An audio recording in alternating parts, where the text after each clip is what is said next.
Hey there, are you ready for our next riveting experience? Well, buckle up, the fun and excitement is about to begin. Hi folks, welcome back to the channel. It's great to have you back again. Thanks for stopping by, I appreciate you. Today's video is going to be covering a remote control relay. So I was looking at these things on, well actually, you know, the first place I saw it was on Kristine's video where she had a remote control power unit that allowed her to turn specific things on her kayak using a remote control. And I thought, oh, that's pretty cool. And I actually researched the one that she had. Super nice unit. I really like it. But it was like 180 bucks or something. I don't know. And so then I looked into the YakPower supply, and that's got a kind of a cool interface as well, and has actual physical buttons. I'm not sure if it has the remote or not, but actually I think it does have a remote as well. And I thought, well, that's pretty cool too, but that was, you know, similar price point. And not that I'm cheap, but when I started looking at things that are that expensive, I thought, well, you know, it would be, I'm a low voltage electrician by trade, so I ought to be able to make my own. So I just logged into Amazon and I found this unit right here, and it's for 12 volt and it can handle up to 20 amps per relay. So I thought, well, that should be more than enough for the LED lights that I'm going to be powering with this. So I'm going to have my 360 lights going to be on one of the switches. I'm going to have my deck lights on another switch. I will have my cameras on a third switch. And if I ever motorize my kayak, I will have my red-green lights on the last one. So the last one likely is not ever going to be used because the whole point of me getting a kayak was to get exercise. So I'm not sure I'll use that last one, but, you know, maybe I will. I also have a horn that I've never hooked up. Maybe I'll hook up the horn to that. I don't know. We'll see. So anyway, I have 4 potential switches, and each one of those relays corresponds to a button on the remote control. Now, I have tested this, and that does work, and so this all should function. Now, in there, I've bought this fuse box here, which allows me to put a fuse on each one of these. So, and I'm going to put the fuse on before we get to the relays. That way, if we get a short somewhere in the circuit, it should save those as well. And then I have a power distribution block here, which is going to be my plus 12 volts, and then my minus 12 volts will be common. They'll all be wired together. Did a quick wiring diagram about how I'm going to do it, and so you can pause the video and take a look at that right there if you want. And I will have links to all of these things, the relays, what I bought from Amazon, the fuse box and power distribution block. And I think, gosh, it's been a while since I bought all this stuff, but I think I got like, if you include the box that I got from Harbor Freight, I'm under $100. So I think probably under 75 bucks to be perfect frank. So yeah, it is going to be cheaper, but you know, I'm inheriting all the risk. I'm trying to make the thing waterproof and all that stuff. So you know, that's what we're going to do. I had planned on using a separate plastic box. I had planned on using this box, which is somewhat waterproof. It has, you can see a gasket in there, and it's similar in size to this, but as I was starting to lay the components out, it just looked like it was going to be a little bit tight. And you know, with the Titans and that rear hatch, sometimes you get water in the hull, and so I just wanted something with a little bit more oomph. And so we're going to go with that guy right there. Now I'm going to put this, this is 1/2-inch black expanded PVC. I'm going to mount all these pieces to that, and then I'm going to glue this in place on the bottom. So I won't be piercing this box at all to screw everything down, but everything will be mechanically fastened except for this piece will be silicone glued to the bottom of that box. So that's what we're going to do. Stick around. I will tell you what I'm doing as I'm doing it. And hopefully when I'm all done, you guys will have a certain level, comfort level where you feel like you could go out and build one yourself. All right. Thanks, guys. Stick around. It's going to be great. All right, so one of the things that I'm doing here is these guys are not waterproof in their current state. And on eBay, where I purchased these, you could get ones that screwed together. But those ones that screwed together did not specify what gauge wire they were. These did. They were 18 gauge, which is what I wanted. I wanted a little bit heavier gauge wire. So I knew these were 18 gauge, so that's why I went with these. I didn't think it was going to be that big of a deal, as long as I tied them up inside the hull, but, you know, why take some risks? So my plan here is I'm going to silicone those guys on there like that. And then with a little bit of Vaseline or even mineral oil on that, when I put these guys in here, I should have a relatively watertight seal. And I don't ever plan on taking these apart once I get them wired up, but if something breaks here and I need to be able to pull that whole thing out, it will be nice to be able to just disconnect these. So that's what I'm making here, is basically a water gasket that goes around the outside of these. And so what I'm using here is some old air pressure hose that I had laying around. You know, when you're a professional hoarder like myself, you have that sort of thing laying around. All right.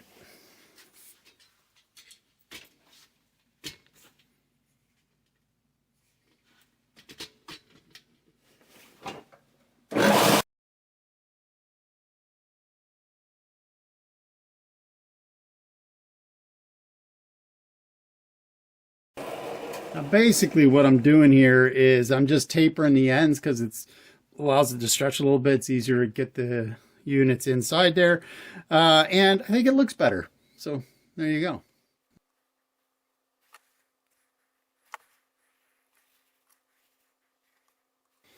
There, I think that side's going to end up being relatively watertight with the silicone in there. Set that aside, let it dry.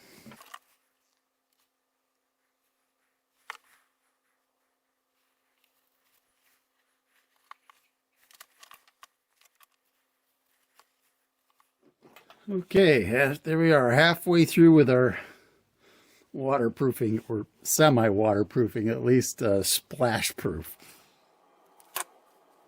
All right, so while I'm waiting for that silicone glue to vulcanize on the connectors, figured might as well start doing some of the internal wiring here.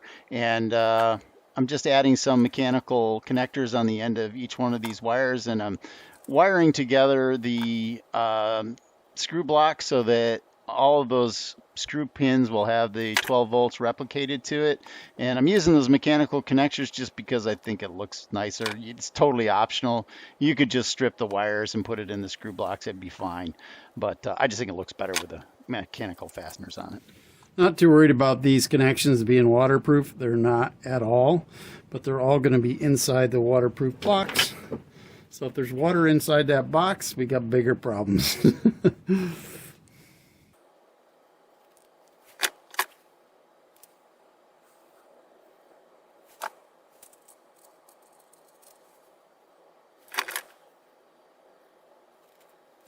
All right, I'm trying to explain to you guys what I'm doing here. So what I want is I want all 5 of these pins to have 24 volts on it, and 12 volts on it. And this bottom pin is going to have the connection that goes directly out to the battery.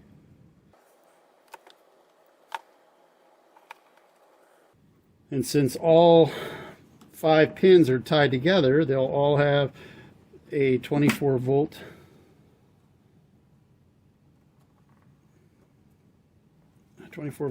on each pin.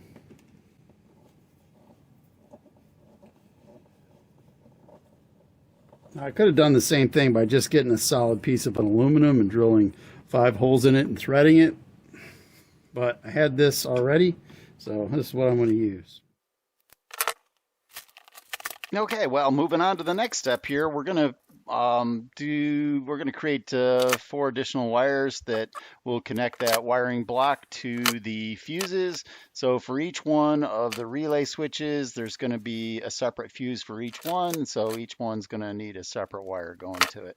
And I'm again using the mechanical fasteners just because I think they look better.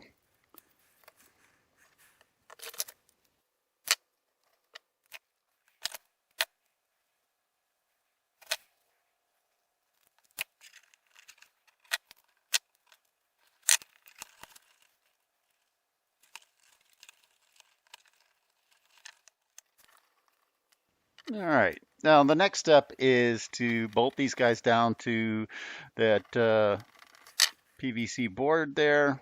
Just want everything to be in its final rest in place and held in place so stuff's not moving around on me. And I'm just using stainless steel plastic screws, actually. I bought them specifically for this task. Um, well, for kayak work. So I'm all the time fiddling with my kayak. So I thought it'd be nice to have some stainless steel plastic threaded screws. And it just means that the threads on the screws are designed to work in plastic.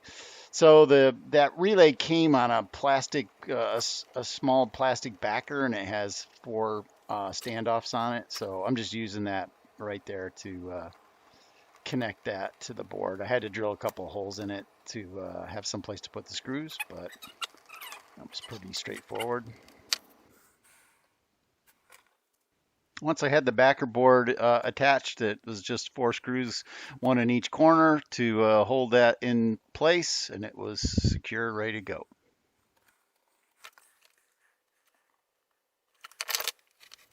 All right, so the next step is to connect the backside of those fuses to the relay board. And so this is just one leg, and it's going to go into one of the ports on the relay board. Out of convenience, I just picked common.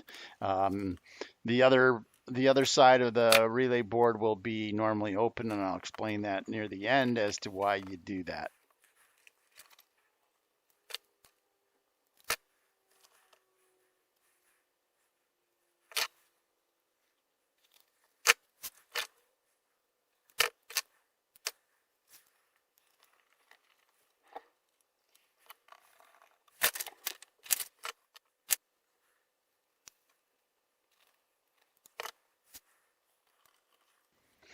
Okay, this is the last one going in, and I thought, well, it looked much better if I tied those up a little bit. So here I'm adding just a little clip that holds them all in place and makes them a little bit more secure there. Yeah, I think it looks pretty good. Here I'm just using a silver Sharpie to sort of mark where I want the four outputs to pierce the box, and I'll measure that a couple times and drill it once hopefully.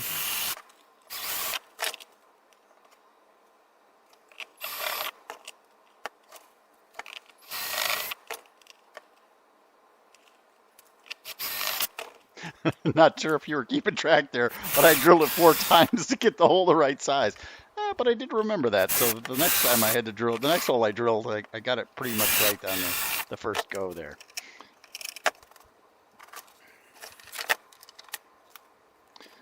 So yeah, now I'm going to be wiring up each one of these connectors into the box. And when I do that, these are called glands. That's what they're called, the components that hold that wire in there. And it holds it relatively securely, and it also is pretty much watertight. So once you tighten those bolts those nuts up, it actually crushes a rubber gasket inside the gland and creates a watertight seal around the wire. So these are pretty commonly used for outdoor environments where we're working with electronics, and they're inexpensive. I think I bought like 25 of them for $10 or something. So pretty inexpensive to buy these, and well worth the investment.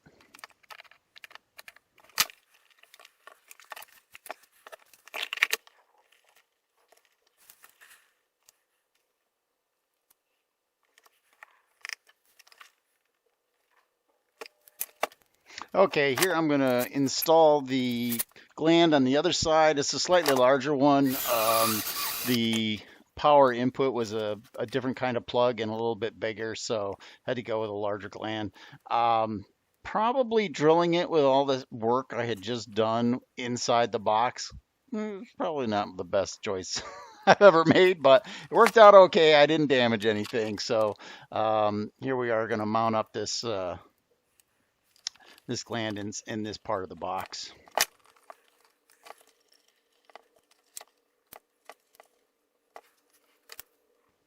Okay, with that done, I am now going to put in a connector for the ground side of the circuit, and that's going to have a wire that goes all the way around to just below the relay board, and that's going to be where I tie in all of the grounds into one wire. So that will be common.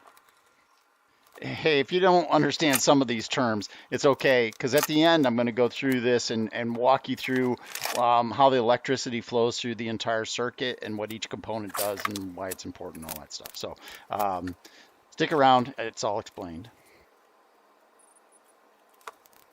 Okay, so now I need to wire up those connectors, and I don't know whether the blue wire or the brown wire is the hot wire. And so the outside part of those connectors is always the ground because it's, easy to get to, so you don't want it to ground out on anything.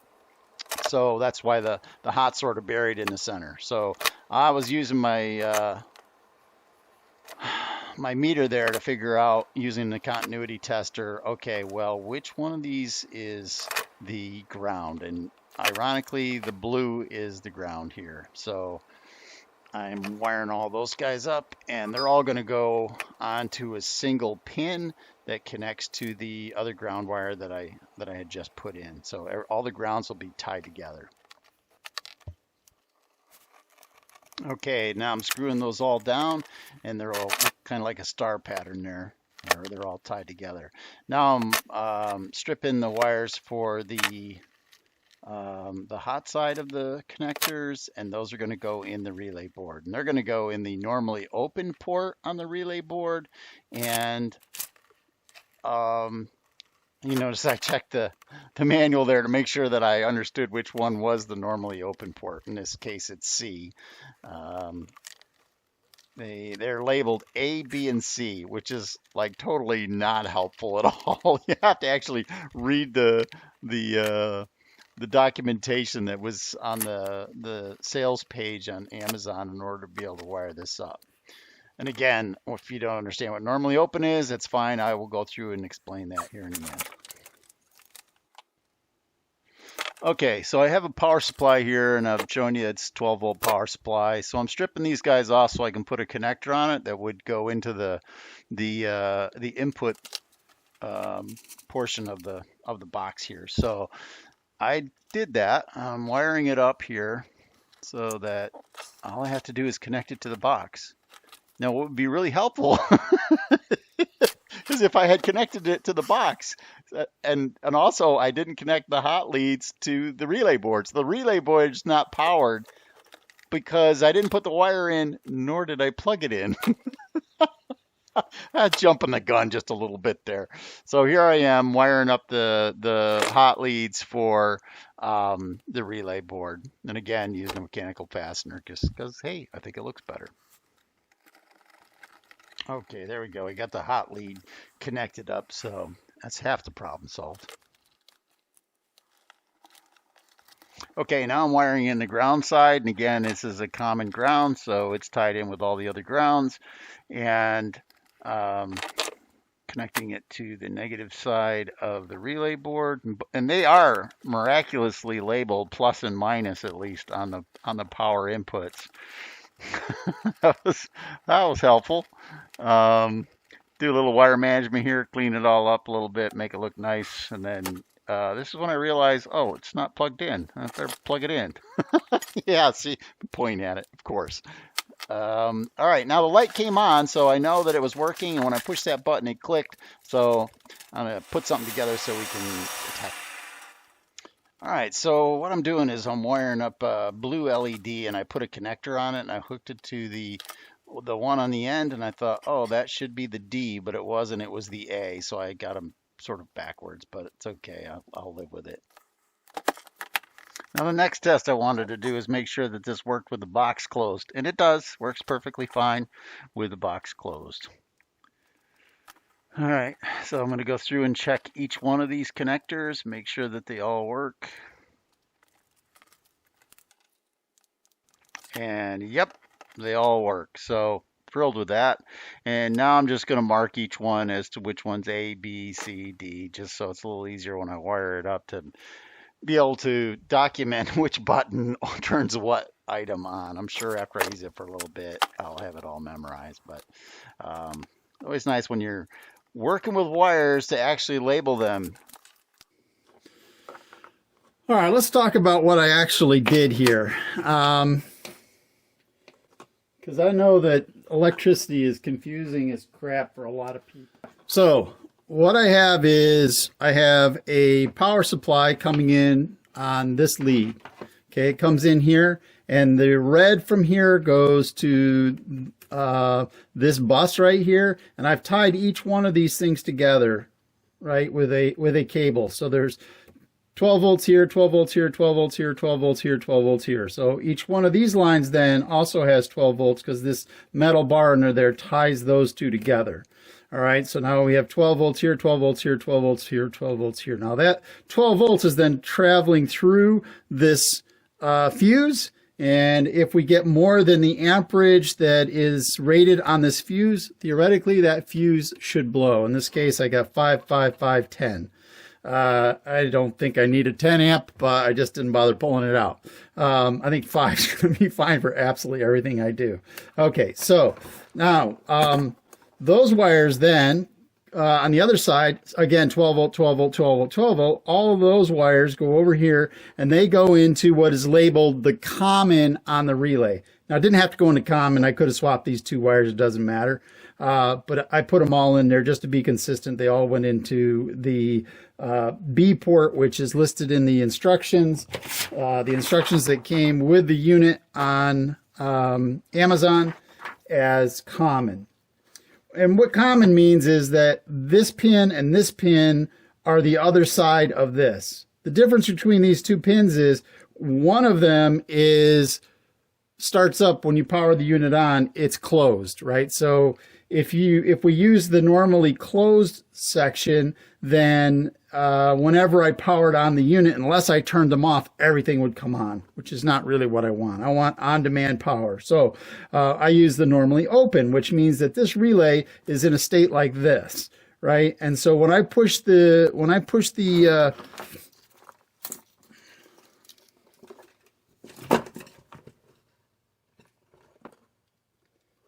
stay like that. So when I push this button, what's happening inside that relay is it's taking the two ends of the wire and putting them together. And when I press the button again, it separates them. So together, apart, together, apart. Okay, so that's all that is. It's a switch. Now, the complicated part of this switch is that it's being controlled by an RF signal, a radio frequency signal. So when I press this button, a signal is sent to this board. That's the little white guy right there is the antenna. And that antenna is then saying, oh, well, that signal that's being sent, that is the equivalent of my A relay. And if I push the B button, it says, oh, that's my B relay. So all it's doing is turning those switches on and off. Switches, relays, essentially the same thing. So it's basically turning those on and off. That's really all there is to it. And so then from there, I have my 12 volt wire going out on my connectors, and you saw me test it to make sure that the exterior of that ring was the ground. You always want that to be the ground. You want the 12 volt to be protected. So that pin in the center of the connector. So this pin in this section in here, inside there, that's the 12 volt. I don't know if you can see that. So this section inside here that's the 12 volts. So if I wanted to test that, I could stick a nail in there and put my tester on the positive side, negative side, and that is the power supply 12 volts. Okay. So I did test those wires to make sure that I got the positive side going to the positive wire. So now we had 12 volts that come all the way over here, and when the switch triggers, I got 12 volts going through that brown wire and out to my connector. Now, if you know anything about electricity, you know that it has to go back to the negative side of the battery. Well, all of these are using the same negative. The negative's not switched in any way. It means that it's a straight line all the way back to the battery. Now, I could have taken each one of these wires and gone all the way back to the battery, but there's no point in that. I'm just tying all those grounds together so that the one line, this one black wire that comes off of here and goes back to the battery, that is tied into every single one of the negative sides of every device that's in here. Typically called common, and you do need to make sure that that the wire that's coming in, that's carrying this load, is enough to handle all of that. So 5, 10, 15, 25 amps is what that 18 gauge wire would need to be able to carry. Now, I don't think I'm going to be going anywhere near 5 amps on any of these. I mean, I don't know. I think these are milliamps that these things suck. So one of these switches is 2 of these. Another one is a dome light. I think that's like 2 amps. No, less than that. It's probably less. That's probably in the milliamps as well. And what else do I have in there that I wanted to power? My horn, maybe. I'll have to look at that. And the last thing that I was going to power is my USB. Now, USB does depend on what you're putting on there, but you know that that the high end of a charging unit is 2.1 amps. So I would be at 4.2 amps on any of these. So I'll probably use that 10 amp circuit there. But at any rate, we're only going to be probably all totaled, we'll probably be in the 6 to 7 amp voltage. And if that starts to get hot, well, then I'll up the size of wiring that I'm using. I have heavier units than this, but I do believe that the 18 gauge wire will be enough. I will look it up, but I believe that will be enough. So that's all there is to it, right? I will link the fuse box. I will link the relay module. I'll even link a bus bar. You don't really need this. I could just wire nutted all those together. I just think it looks better when it's done on a bus like that. I'm actually glad that I went with a larger box, mostly because it just made wiring a lot easier. It's a little less tight in there. So I'm glad that I went with a larger box. All right, well, thank you very much for stopping by the channel, and hopefully that gives you a little sunshine in your life, and that you can go out and build yourself one of these as well. So I'll also give you a total on this. I'll have to look it up. The voiceover guy will tell you what the total costs are of the product. Okay, as the official voiceover guy, the relay is $20. The glands are $10. The fuses are $8. The connectors were about $10 for 5. The screw boards were $4. The box was $12, and all that adds up to about $65, depending on what you have laying around. So, yeah, it's a relatively large savings. Just can't stop. So cool. All right, that's all there is to the remote control relay. You know, one of the other things I'm going to have to do is I'm going to test that this box inside my hull, when I push the button, that it does actually work. So I will test that. All right, so I'm inside my garage, and I'm about 20 feet away from that Kayak. And it's completely sealed in its box. The box is latched shut, and it's inside the hull, and the hull cover's on.